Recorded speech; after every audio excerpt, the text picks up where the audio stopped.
Women suffer emotionally and mentally because we're female in nature and design.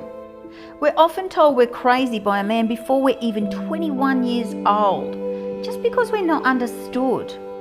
We start to believe it after a while, and this strips away our innocent little girl confidence. If we were lucky enough to have had it, that is, through a nurturing upbringing, which isn't as common as we'd like.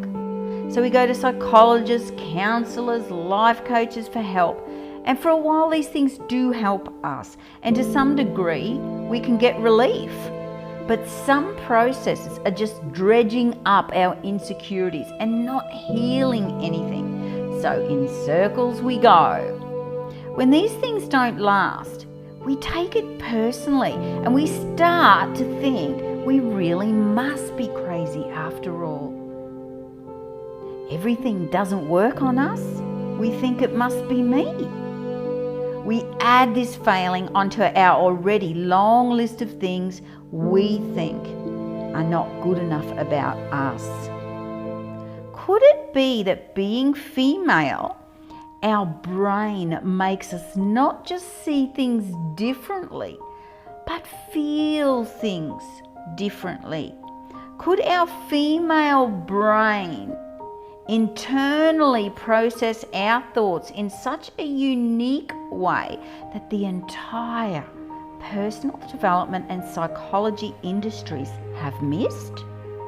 What if I told you it's not you? It's all a misunderstanding due to the traditional and even new age processes that are used today, all built on fundamental assumptions that a brain's a brain is a brain, and therefore they must process everything the exact same way.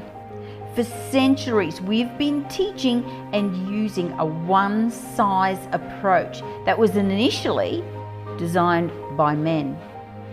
Could the brain that needs to run a cyclic uterus-central being need its own type of software that doesn't fry our circuits? What happens if you try to use Android apps, but you're an iPhone?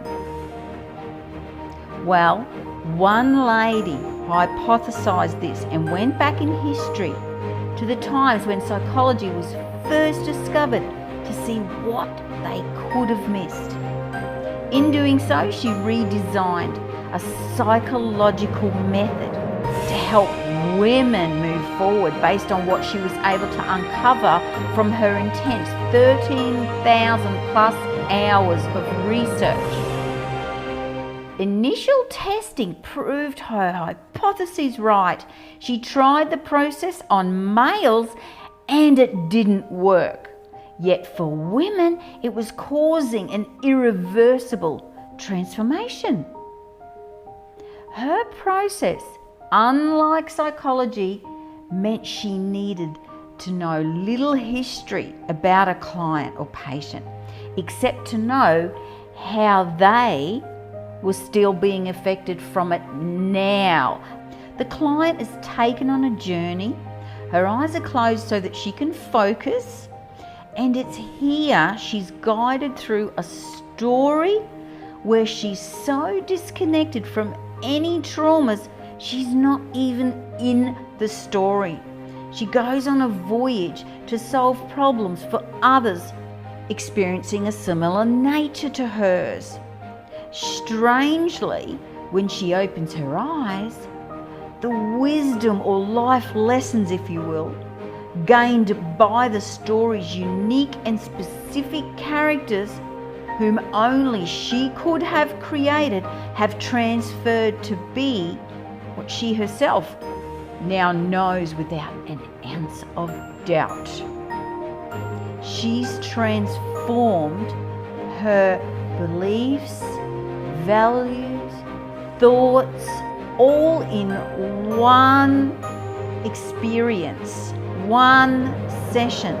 She's risen above her issues and now sees them in a mentally and emotionally balanced manner. She feels whole and balanced and healed. She immediately sees more choices in life. She feels hopeful about the future in relation to the issues she had, and will almost always say she feels like she's had a weight lifted from her shoulders. This is Creatrix, uniquely for women. You don't have to be messed up or broken. You can simply feel you're just restricting yourself. You're stuck in a cycle, or you're hitting up against a glass ceiling, holding yourself back, or repeating patterns you no longer want to. You feel like you just can't move forward. Well, Creatrix is the future of psychology, and it's here now.